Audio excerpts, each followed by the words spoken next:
জয় গুরু হরিবল হরিবল। হে ভক্ত জনা, এখানে উপস্থিত আছে অনেক গুণীমানী, অনেক সম্মানীয়, অনেক বৈষ্ণব ভক্ত মণ্ডলী, ভক্তিমতী মায়েরা এবং ভক্ত বাবারা আমার। আপনারা যে এখানে উপস্থিত হয়েছেন, আপনাদের ওই চরণের পাদুকাখানি বহন করার মতো ক্ষমতা বা শক্তি আমার নাই। তবে আজ এই আসরে এসে দাঁড়িয়েছি কেন জানো? শাস্ত্রে বললে, যদি পেতে চাও কিছু তবে হও নিচু। নিচু হলে নাকি কিছু পাওয়া যায়। যে গাছে ফল ধরে ওই গাছটা কিন্তু নিচের দিকেই হেলে থাকে, তাই না? যে গাছে ফুল ধরে ওই ফুলের ঘরে গাছটা নত হয়ে থাকে। তেমনি ভাবে জ্ঞানীবান মানুষও কিন্তু জ্ঞানের ঘরে নত হয়ে থাকে না। আমি এই আসরে দাঁড়িয়েছি, আমি জানি না আসলে আমি কীর্তন করতে পারবো কিনা। সবই পরম করুণাময় দয়াল নিতাই চাঁদের দয়া, তাই না? কীর্তনীয় হতে গেলে 9টি গুণের অধিকারী হতে হয়। আমি আশারানী দাস, আমি জানি 9টি গুণের মধ্যে একটি গুণ আমার মাঝে নেই। বলুন তো তাহলে আমি কিভাবে কীর্তন করব? আমি তো একটি গুণেরও অধিকারী হতে পারি।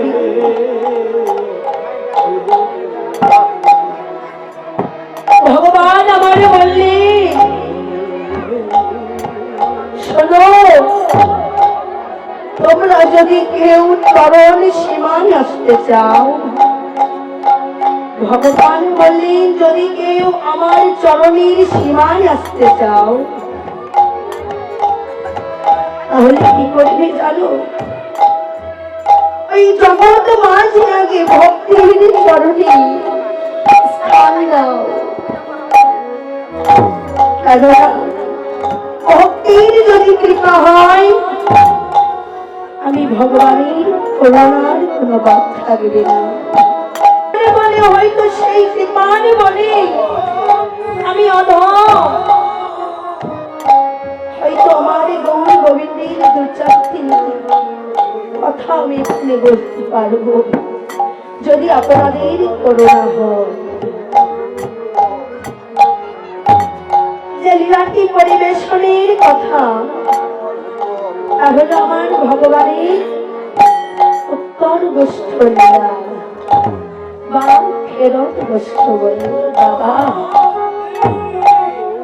ভগবান আমার 64 প্রকারের লীলা করেছে, তার মধ্যে পালা করেছে 2টি। একটি হলো আসবার পালা, আরেকটি হলো আপন দেশে ফিরে যাবার পালা। হরি বল। আসবার পালা আমাদের সবার শেষ হয়ে গেছে, তাই না? বাকি রয়েছে কি আপন ঘরে ফিরে যাবার পালা।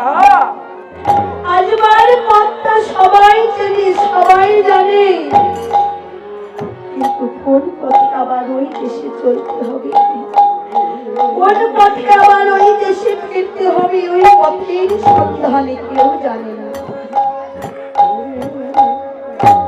আমরা ভগবানের সেই উত্তর গোষ্ঠ লীলা শ্রবণ করব। নিতাই গৌর হরি বল।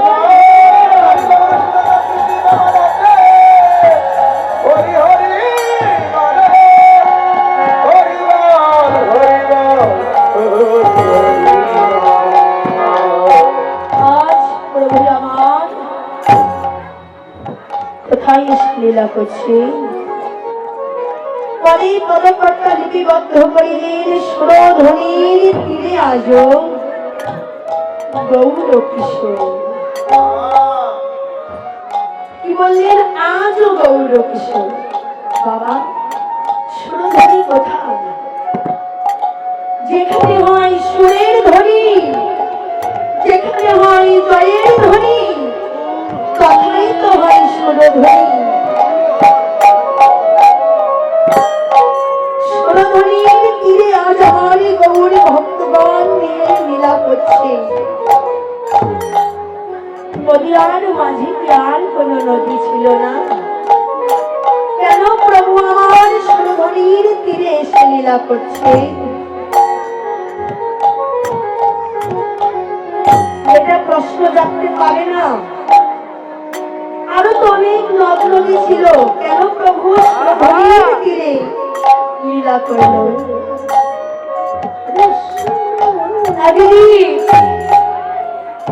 ভগবান শ্রীকৃষ্ণ গোপীগণ সহ নিয়ে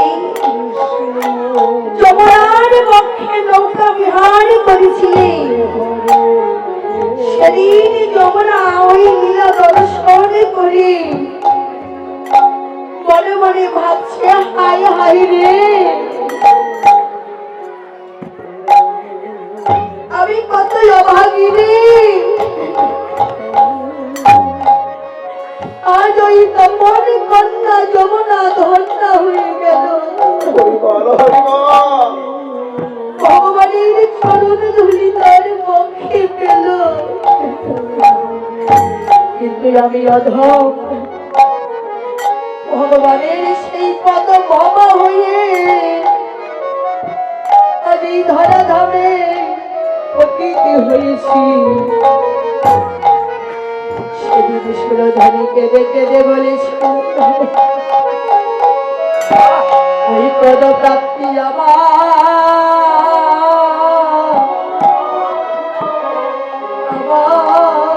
ভাগ্যে, আমার ভাগ্য হলো না রে।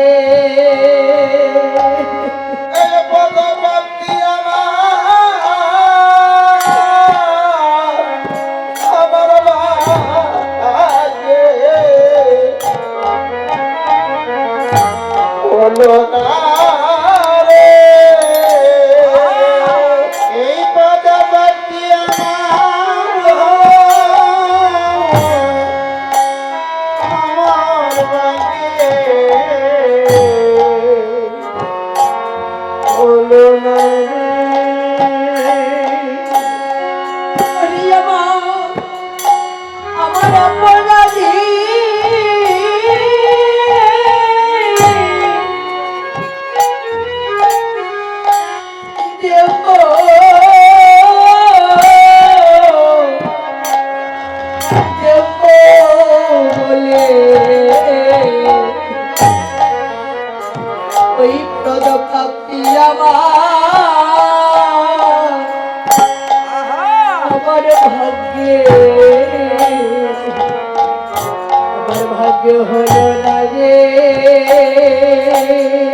না রে।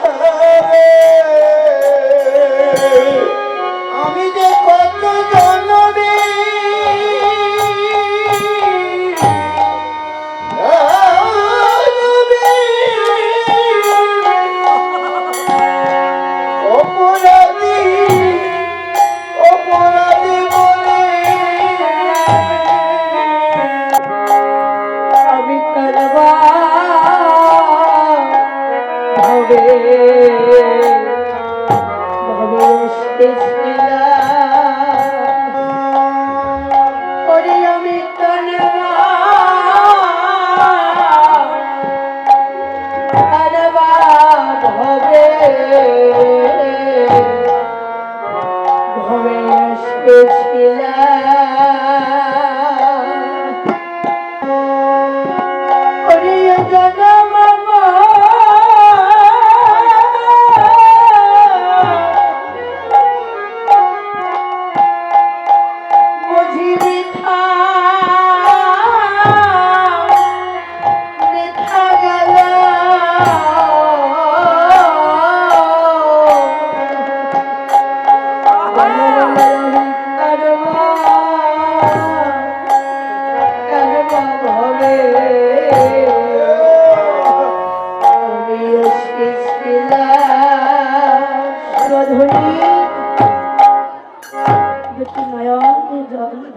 ছেড়ে দিয়ে ভগবানের কাছে আক্ষেপ করছি, ভগবান তোমার পদক ভবা হয়ে আমি ধরাধামে পতিত হয়েছি। বলো কোন দোষে আজ আমার এই শাস্তি দিলে? কবে আমি আবার তোমার চরণ পাবো? কবে তুমি ভক্তবৃন্দ দিয়ে এসে আমার তীরে এসে আনন্দে বিভোর হবে? ভগবান আমার সেদিন বলেছিল, সুরধনী এই জন্মে তোমার আশা পূর্ণ হবে না, আগামী জন্মে কি হবে জানো?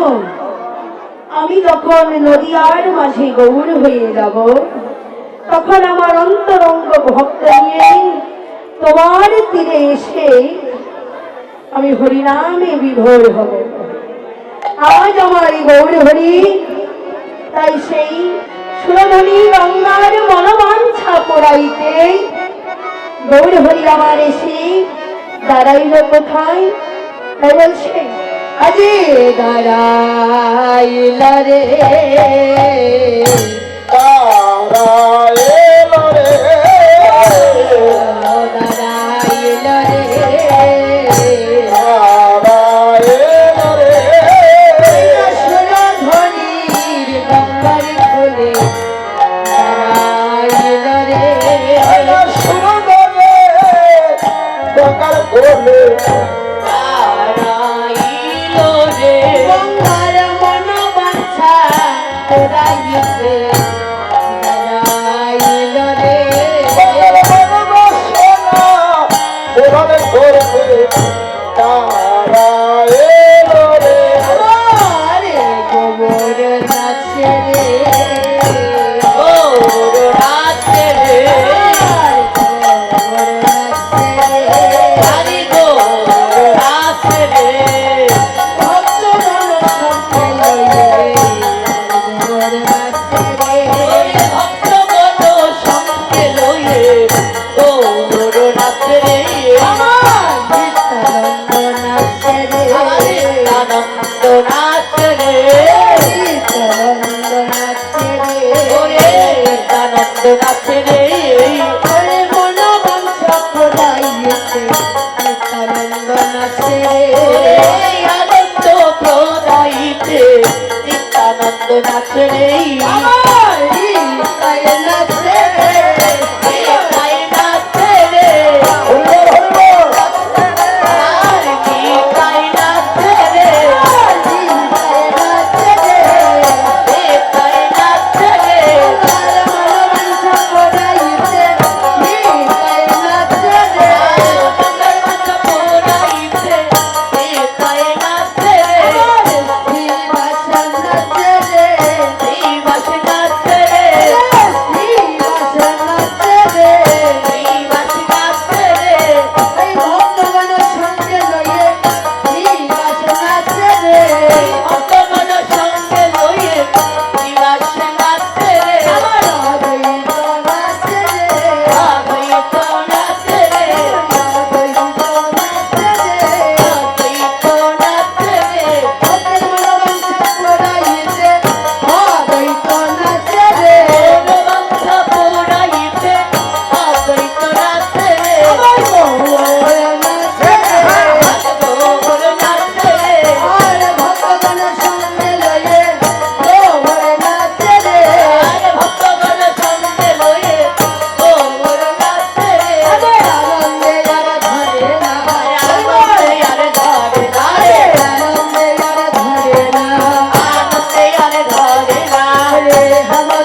খেলা খেলছে দেখো।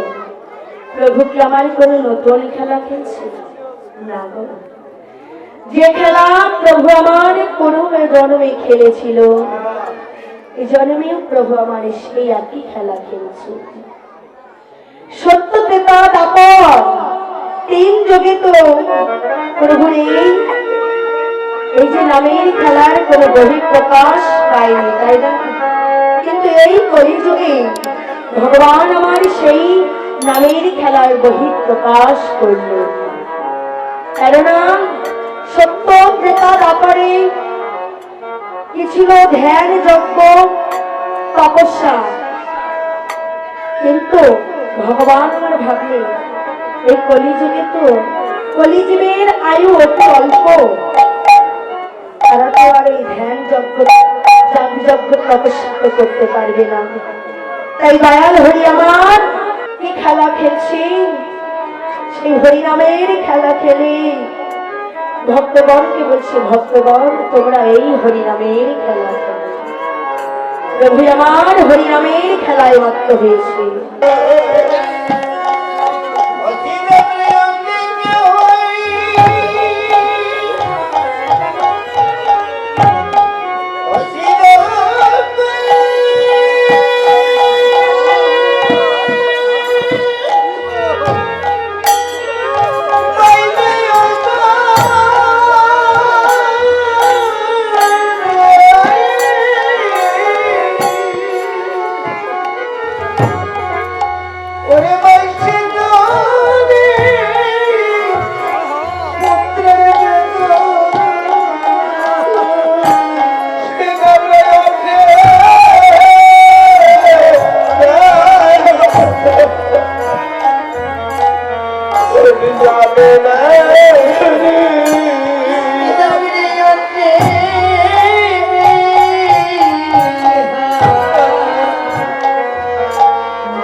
হয়ে যায় তখন সন্তানের কাছে তারা বেশি হয়ে যায়।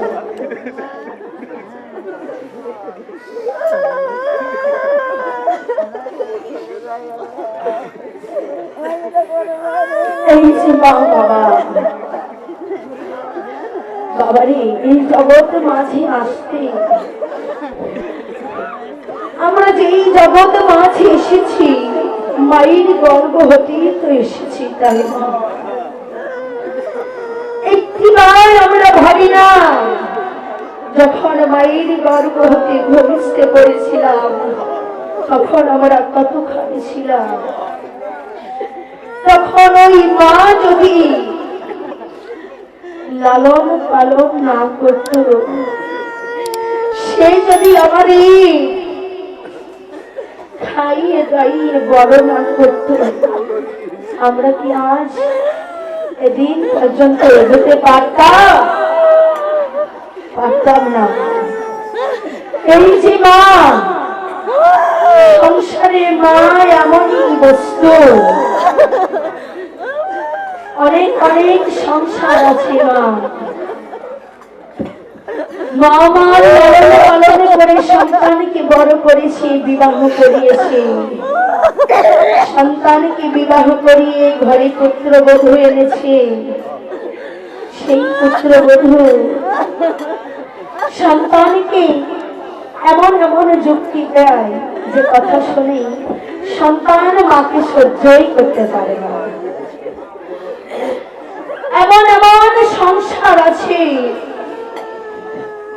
যে আমার মায়ের জায়গা হয় না। 7টা ছেলে আছে, 7 ছেলে, কত বড় বড় বাড়ি পাবে, 7তলা বিল্ডিং গেতেছে, কিন্তু আমার একটা মায়ের জায়গা ওই বিল্ডিং হয় না। বাংলাদেশ আছে কিনা জানি না, তবে ভারতবর্ষে বৃদ্ধাশ্রম, বাবা যখন মা বৃদ্ধ হয়ে যায় ওই মা তখন বেশি হয়ে যায়। ছেলে বলে, পুত্র বলে, পুত্রবধূ বলে, এবার এই জঞ্জাল বৃদ্ধাশ্রমে রেখে এসো। মাকে যখন বৃদ্ধাশ্রমে রেখে আসে, মা আমার অনেক দিন হয় সন্তানের মুখ দর্শন করে না। এমন সময় দুর্গা পূজা হচ্ছে বাবা,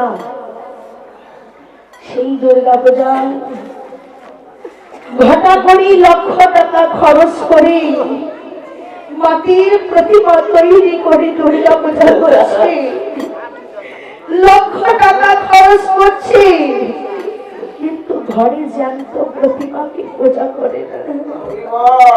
ঘরে যে জ্যান্ত প্রতিমা আছে সেই সেবা করলো কিনা তার খবর নেয় না।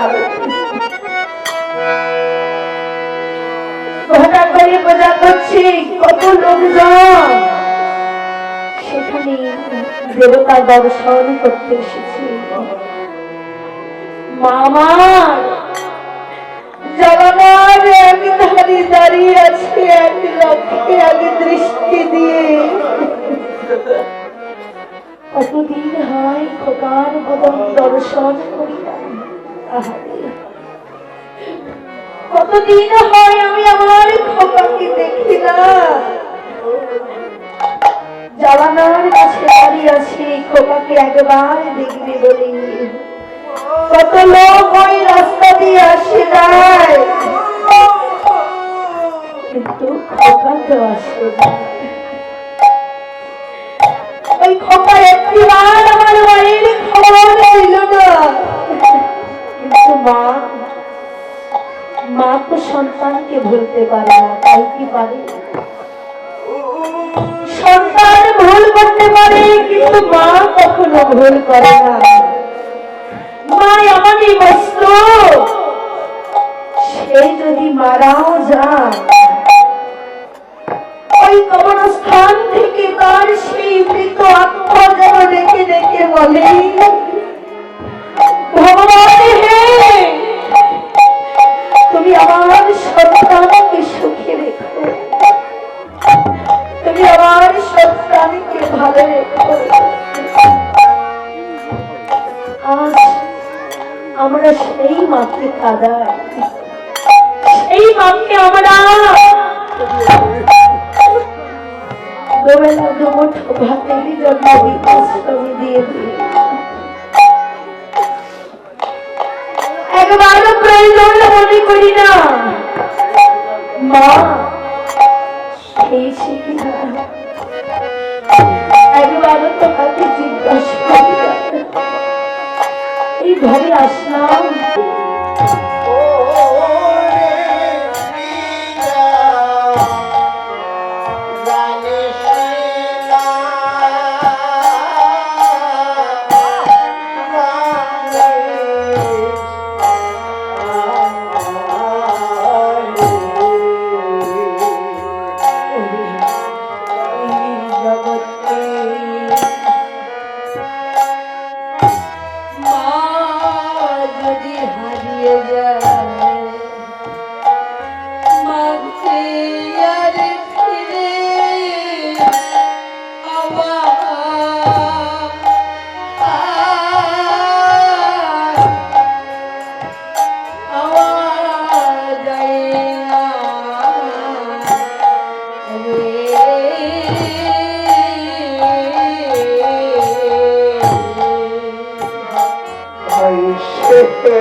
জগতে তোমরা মাকে কেউ কাঁদিও না,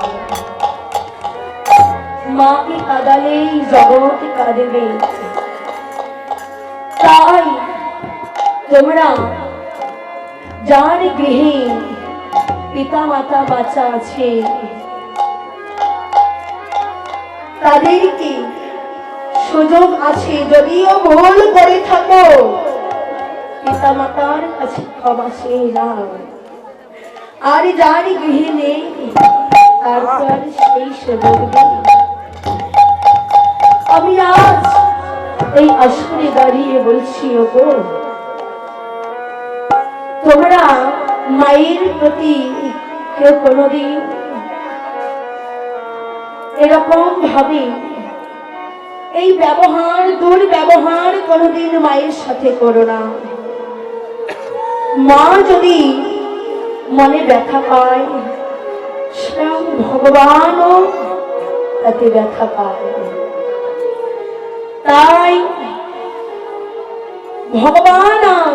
ভগবান শ্রীকৃষ্ণ শ্রীরামকে দিয়ে কি আমাদের এই ভববাসী জীবকে বুঝিয়েছে, হে জীব তোমরা মাকে কাঁদিও না, তোমরা মায়ের জন্যই ভবে এসেছো। মায়ের সাধন করো, ভজন করে ওঠো। মা বাবা যতদিন তোমার গৃহে আছে, তুমি মনে করবে বট বৃক্ষের ছায়ায় তুমি বসে আছো। যখন মা বাবা থাকবে না, তোমার ওই মাথার ওপর থেকে ওই বট বৃক্ষের ছায়াও সরে যাবে। তাই বল সরিছিলাম, ওরে দেখ দেখ, ওরে আজি মাঠে আমাদেরই বিলম্ব দেখিয়া,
সকল রাখার মাঝে পড়ে উঠিল। বলছি চল ভাই, বেলার না, চল চল আমরা ঘরে ফিরে যাই। এবার রাখাল বনেদের ডাকছে, ধেনু বৎসগুলোকে একত্রিত কর, চল সবাই ঘরে ফিরে যাই। এবার ধেনুর বৎসগুলোকে যখন একত্রিত করতে গিয়েছে বাবা, যখন দুটিকে একত্রিত করে তখন আর তিনটি যেন অন্যদিকে ধাবিত হয়, আবার যেন তিনটিকে একত্রিত করে আনি, আবার যেন দুটি অন্যদিকে ধাবিত হয়ে যায়। এবার রাখালগণ তো আর পাচ্ছে না, এবারে বলছে শোন শোন ভাই কানাই, এই নে ধর তোর নবলক্ষ ধেনুর পান, তুই একত্রিত কর, আমরা আর পাচ্ছি না। এবার কানাই কি করছে, নবলক্ষ ধেনুর পালকে একত্রিত করার জন্য তোর সাধবকে দিয়া দে নাম লয়া সাধবে রে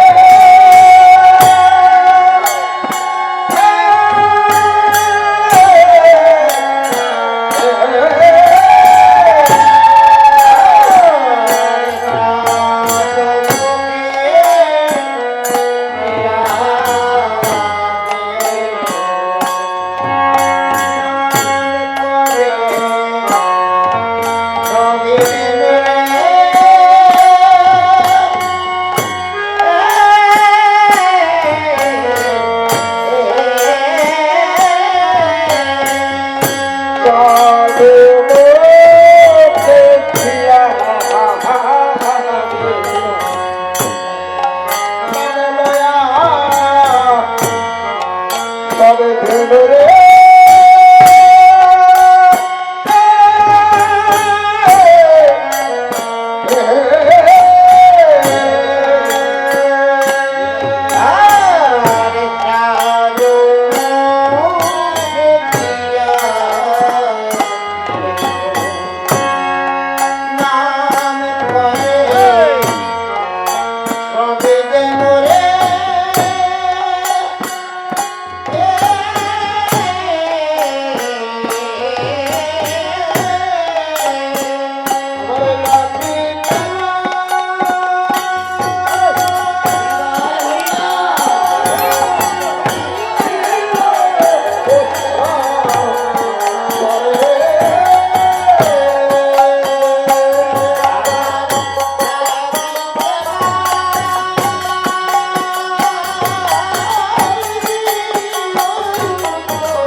বৈষ্ণবী কবি লীলাকে দর্শন করে বলছে ওই গাবি বলতো গাবি কোলে জনম নিয়ে আমার গোবিন্দকে ছেলে আগো হা গোবিন্দ আমি গোবিন্দ বলে কারে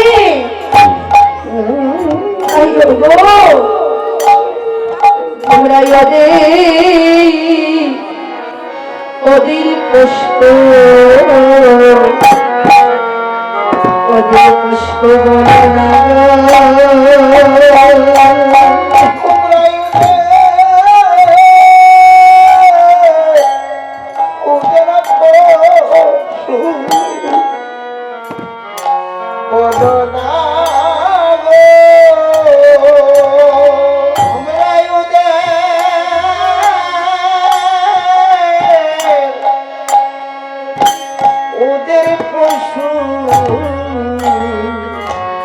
পশু বলো না গো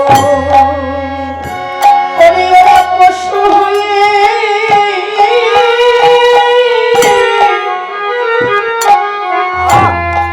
আমার গোবিন্দ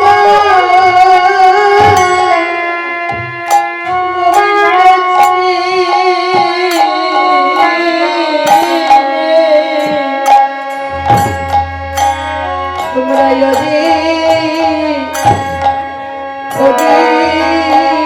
পুষ্প বলো না গো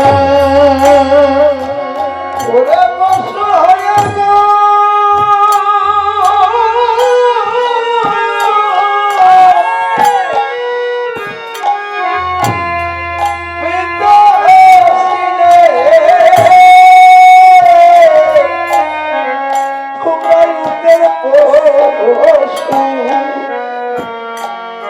বলো না গো ওরা পশু হয়ে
তোমরা আমায় বলো যদি পশু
অন্তরস্থল থেকে ভগবান আমার জানতে পারলেন যে রাখালগণ তো সেই সকালবেলা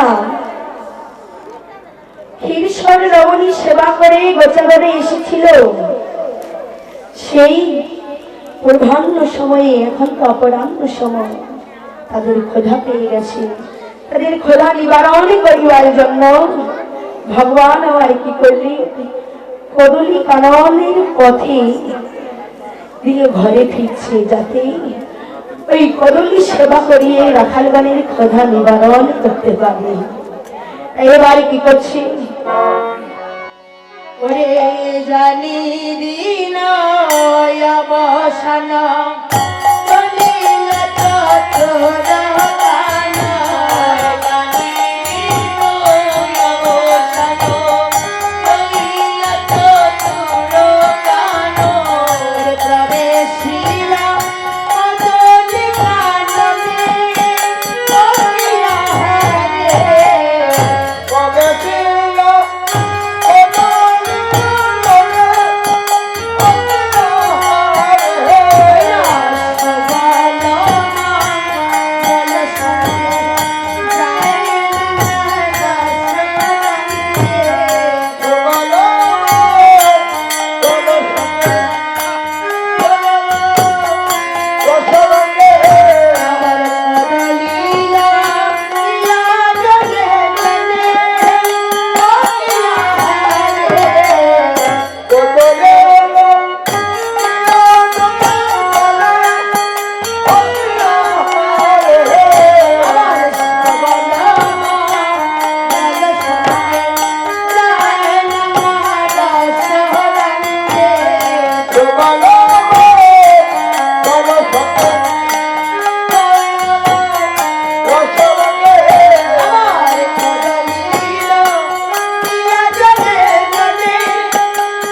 যদি সেবা দেওয়ার ইচ্ছা থাকে দিতে পারি, সেবা দিন।